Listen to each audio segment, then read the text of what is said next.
Bonjour tout le monde, mon nom est Luc Paré. Je suis technicien pour le Mixilab de la bibliothèque du Boisé. Aujourd'hui débute une série de petites capsules vidéo tutoriels sur la visioconférence. Aujourd'hui, nous allons voir Jitsi Meet. C'est parti!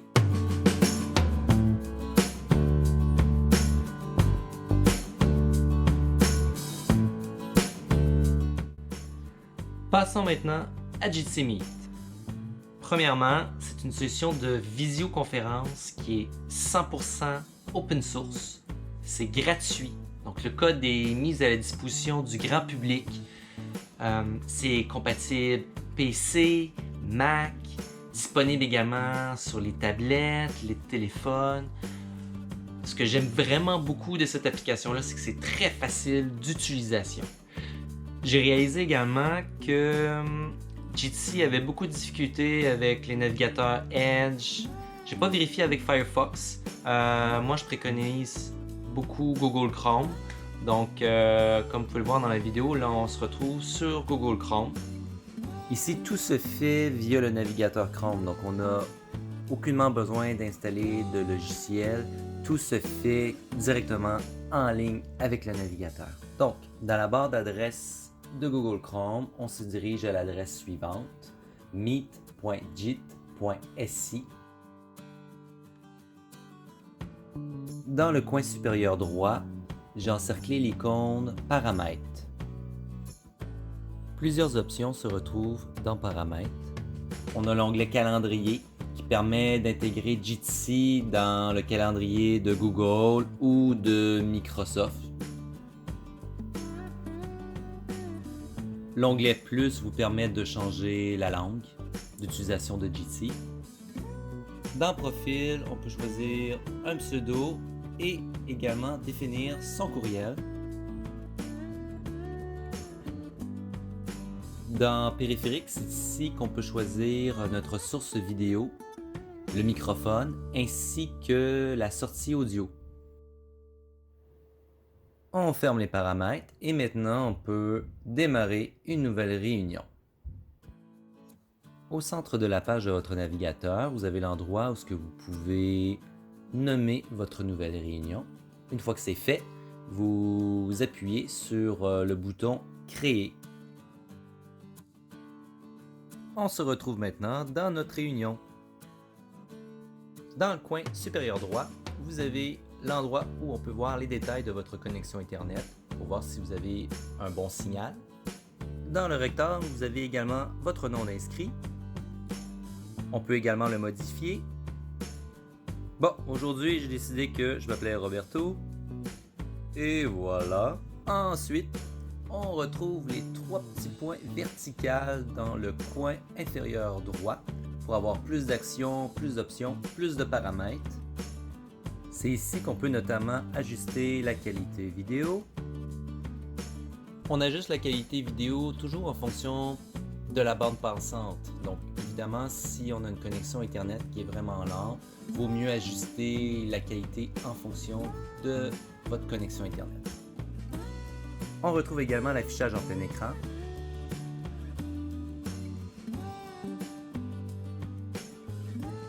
Dans Jitsi, vous avez également l'option pour diffuser vos vidéos en direct.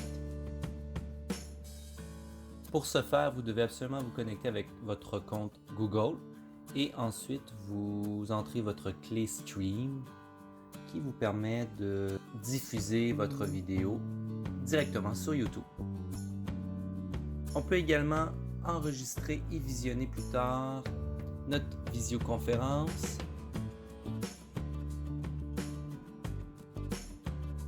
Il faut se connecter avec Dropbox afin de télécharger notre visioconférence si on veut la revisionner plus tard. On peut partager également une vidéo de YouTube pour notre présentation. On a besoin pour ce faire du lien de la page YouTube de notre vidéo pour la partager. On a l'option également de flouter mon arrière-plan. Si votre maison est bordélique, cette option-là est fort utile, quoique ça ne fonctionne pas toujours bien. À suivre. On peut afficher le menu des paramètres tel que vu précédemment dans le vidéo. On a également l'option mettre tout le monde en sourdine. On peut visualiser les statistiques de l'interlocuteur. Ici, on peut voir le temps de parole. À mon avis, c'est très peu pertinent. Dans Jitsi, il y a également la possibilité d'encrypter notre conversation. Sous forme de mot de passe, on peut ajouter une clé d'encryption pour plus de sécurité. Une fois cette option activée, tant et aussi longtemps que les participants n'auront pas inséré la clé d'encryption, il sera impossible de visualiser la visioconférence correctement avec l'audio et la vidéo. La dernière option est très utile. On retrouve les différents raccourcis du clavier pour la navigation dans Jitsi.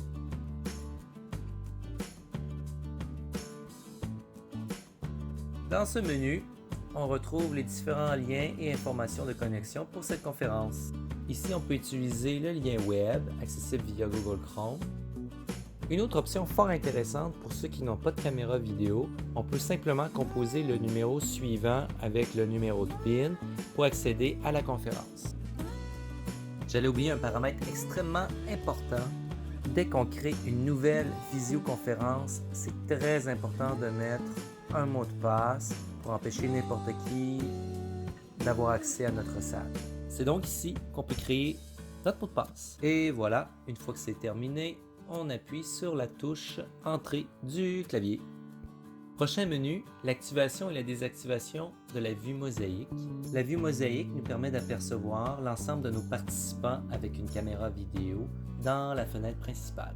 Pour l'instant, dans cet exemple, il n'y a aucun participant.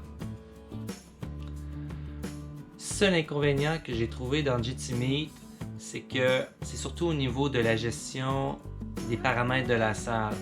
Il n'y a aucun administrateur.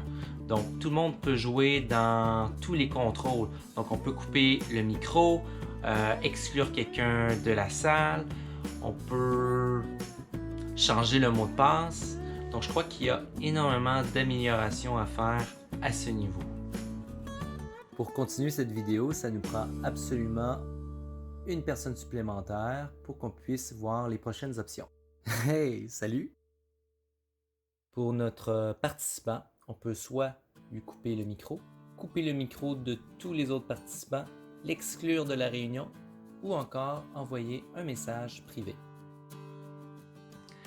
Très, mais très important, si on ne parle pas, pour ne pas déranger les autres participants, on doit absolument enlever le microphone. Au centre de l'écran, on retrouve trois options. Du côté droit, on retrouve l'option pour désactiver et activer la caméra. Au centre, l'option pour quitter la visioconférence. Et la dernière option, le bouton pour activer ou désactiver le microphone. Ensuite, complètement à gauche, on retrouve l'option pour activer le clavardage. Et voilà. On a l'option pour lever et baisser la main. Lorsque cette option est activée, on retrouve une petite main qui s'affiche. Cette option avise tous les participants que vous voulez prendre la parole. La dernière option permet de partager votre écran à tous les participants. On peut partager l'intégralité de votre écran, une fenêtre d'application ou un onglet Chrome. Dans le coin inférieur gauche, vous avez une case à cocher qui vous permet de partager également le contenu audio. Et une fois terminé, on appuie soit sur partager ou annuler. Ça conclut la vidéo pour aujourd'hui. Merci d'avoir écouté. J'espère que vous avez aimé et à la prochaine. On se revoit dans une prochaine capsule vidéo.